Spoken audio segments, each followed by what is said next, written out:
warahmatullahi wabarakatuh. Saya Sela Agnes Febriana dari Prodi PGMI akan membuat video bahasa Arab untuk memenuhi tugas kuliah di mata kuliah Ibu Fuji Rahayu untuk membahas materi-materi yang telah kita pelajari.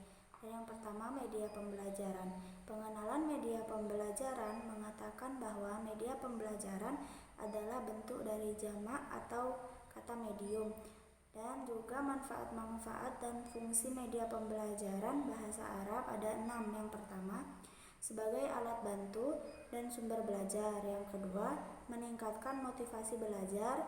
Yang ketiga, mempermudah pengalaman. Yang keempat, meningkatkan daya serap dan retensi siswa. Yang kelima, mendorong keterlibatan siswa. Yang keenam, memperkaya pengalaman belajar. Apa saja sih media yang bisa digunakan untuk pelajaran bahasa Arab? Yang pertama, media audio, yang kedua media visual, dan yang ketiga gambar atau foto. Jadi kesimpulannya, media pembelajaran bahasa Arab adalah media yang terencana dan bertujuan agar peserta didik yang belajar bahasa Arab bisa dengan mudah mengerti pelajaran bahasa Arab. Selanjutnya, pendekatan pembelajaran dalam bahasa Arab SDMI. Pendekatan artinya cara memperoleh subjek atau objek untuk tercapainya tujuan sudut pandang pada suatu objek, berupa stimulasi tentang proses belajar mengajar. Pada pembelajaran bahasa Arab, pendekatan dikenal sebagai istilah al-kamadal, yaitu cara memulai pembelajaran bahasa Arab dengan strategi, metode, dan teknik yang digunakan oleh pembelajaran bahasa Arab. Pendekatan pembelajaran bahasa Arab atau yang disebut teaching approach of Arabic, yaitu suatu rancangan atau kebijakan dalam memulai serta melaksanakan pembelajaran bahasa Arab. Jenis-jenis pendekatan pembelajaran bahasa Arab. Di dalam pembelajaran bahasa Arab ada bermacam-macam pendekatan pembelajaran yang dapat digunakan untuk disesuaikan dengan arti dengan materi dan tingkatan kelas peserta didik. Pendekatan pembelajaran bahasa Arab sebagaimana dikutip dari keterangan Mustafa dan Hamid, terdapat 4 pendekatan diantaranya, yaitu pendekatan teknik al-maqdad, at-tahlili, pendekatan analisis dan non-analisis. B. Pendekatan humanistik, al-madhal al-insani. Proses teori pembelajaran humanistik lebih berfokus kepada sangat dalam kegiatan belajar mengajar yang memberi warna dalam metode yang diaplikasikan. Terus pendekatan teknik. Dalam sistem pendekatan realitas pembelajaran saat ini menuntut kreativitas dalam inovasi. Fungsi pentingnya pendekatan dalam pembelajaran bahasa Arab. Pendekatan dalam pembelajaran bahasa Arab memiliki fungsi pentingnya di antara 1. Arah dan tujuan pelaksanaan pembelajaran bahasa Arab mampu terencana dengan lugas. Dengan demikian, proses pelaksanaan pembelajaran bahasa Arab memiliki arahan dan tujuan yang jelas. Yang kedua, pendekatan dalam pembelajaran bahasa Arab juga berfungsi sebagai pedoman umum dan pedoman langsung bagi langkah-langkah suatu metode yang akan digunakan dalam pembelajaran bahasa Arab. Terus, jadi kesimpulannya, pembelajaran merupakan aktivitas yang sengaja diciptakan agar terjadinya proses belajar mengajar. Pendekatan pembelajaran bahasa Arab merupakan sudut pandang atau asumsi terhadap belajar bahasa Arab. Pengertian strategi pembelajaran bahasa Arab. Strategi dalam kata Yunani strategia yang berarti ilmu pegang atau ilmu perang. Berdasarkan pengertian ini, maka strategi adalah suatu seni merancang operasi dalam peperangan, seperti cara mengatur posisi atau siasat berperang. Yang B, strategi pembelajaran bahasa Arab.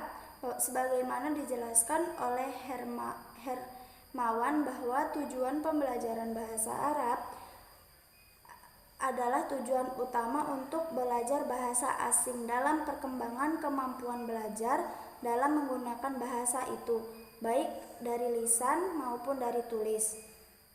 Strategi pembelajaran istimewa. Menurut Wa'muna, di antara langkah-langkah pembelajaran istimewa sebagai berikut. Membuka pelajaran istima. Dalam pembukaan ini guru menyampaikan tentang pentingnya istima, menyampaikan materi pembelajaran memakai metode yang sesuai dengan tujuan, memberi kesempatan kepada siswa untuk memahami materi yang dipelajari. Yang bagi pembelajaran mubtadi atau yang pemula. Yang pertama, guru memulai melatih bicara, kayak dengan memberi pertanyaan-pertanyaan yang dijawab oleh siswa tersebut. Pada saat yang bersamaan, siswa juga diminta untuk belajar mengucapkan kata-kata atau menyusun kalimat tertentu. Kayak guru menyuruh siswa latihan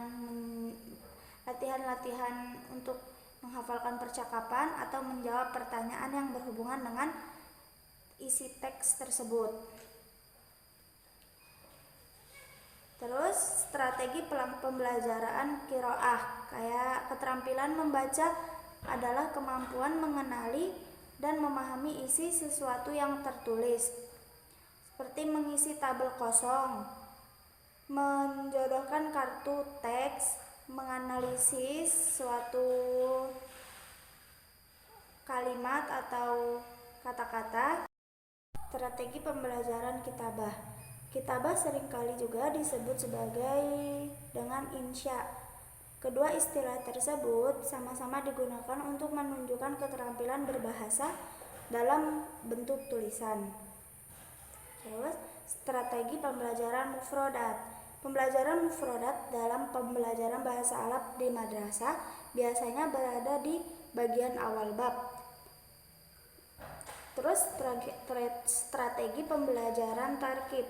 Terdapat dua model pembelajaran nahwu yang dikenal dengan metode qiyasi dan istiqra'i. Metode qiyasi ini diawali dengan mengajikan kaidah-kaidah dulu, kemudian menyebutkan contoh-contoh. Terus, jadi kesimpulannya, tujuan utama pembelajaran bahasa asing dalam pembangunan kemampuan belajar dapat digunakan untuk bahasa anak dalam menggunakan bahasa baik dengan lisan maupun tulis. Yang diterapkan oleh pendidik ada 6: strategi pembelajaran istima, strategi pembelajaran kalam, strategi pembelajaran qiraah, strategi pembelajaran kitabah, strategi pembelajaran mufrodat, dan juga strategi pembelajaran kalam. Selanjutnya, tujuan pembelajaran bahasa Arab SD kelas 1 kelas 6. Bahasa merupakan alat komunikasi yang digunakan seorang kepada orang lain. Tanpa bahasa, seorang tidak akan menyampaikan maksud, perasaan maupun pikiran mereka. Oleh karena itu, bahasa adalah alat komunikasi manusia yang paling utama, sehingga kesalahan dalam pengucapan sebuah bahasa akan menyebabkan pemahaman yang salah pula. Pembelajaran bahasa Arab harus dapat mendorong, membimbing, membanggakan, dan membina kemampuan, serta bisa menumbuhkan sikap yang baik terhadap bahasa Arab tersebut. Kemampuan berbahasa Arab serta sikap positif terhadap bahasa Arab tersebut sangat penting dalam rangka membantu memahami sumber utama ajaran agama Islam. Materi pembelajaran bahasa Arab memiliki tujuan diantaranya sebagai berikut: mengembangkan kemampuan berkomunikasi dengan berbahasa Arab, menumbuhkan kesadaran tentang pentingnya bahasa Arab, mengembangkan pemahaman tentang sekeliling terkait antara bahasa Arab tersebut. Metode pembelajaran bahasa Arab jenjang MI kelas 1 kelas 6 melalui cara ini maka diharapkan proses pembelajar dan mengajar dan belajar dapat berjalan dengan baik. Dengan demikian, sangat penting bagi seorang pendidik untuk mengenali metode dalam pembelajaran supaya siswa juga semakin mengerti dan bersemangat untuk mengikuti pembelajaran tersebut. Tahap-tahap apa saja sih? Ini tahapnya sebagai berikut ya. Ada tahapan pembelajaran kosakata, tahapan pembelajaran gramatika atau morfem dan sintaksis, dan tahap dalam pembelajaran makna. Metode pelajaran bahasa Arab yang bisa digunakan ini ada metode tata bahasa dan terjemah, metode langsung, metode membaca, metode audiolingual, metode elektik, dan juga ada beberapa tahapan-tahapan metode pembelajaran yang untuk persiapannya sebagai berikut. Yang pertama, persiapan. Pada tahap persiapan, murid mencurahkan segala kesungguhannya untuk menerima materi pembelajaran bahasa Arab. Terus berbicara bahasa Arab di dalam kelas. Pada tahap ini idealnya murid dibiasakan untuk berbicara bahasa Arab. Terus juga jangan pindah sebelum mantap. Jangan tertipu oleh jawaban bersama sebagai pembelajaran bahasa Arab. Murid harus benar-benar dengan satu materi sebelum memahami materi yang lain.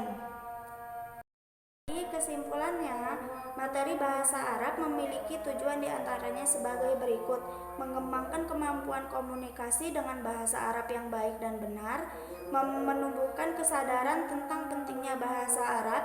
3. Mengembangkan pemahaman tentang saling keterkaitannya antara bahasa dan budaya. Mungkin hanya ini saja yang dapat saya sampaikan. Kurang dan lebihnya saya mohon maaf. Kepada Allah saya mohon ampun.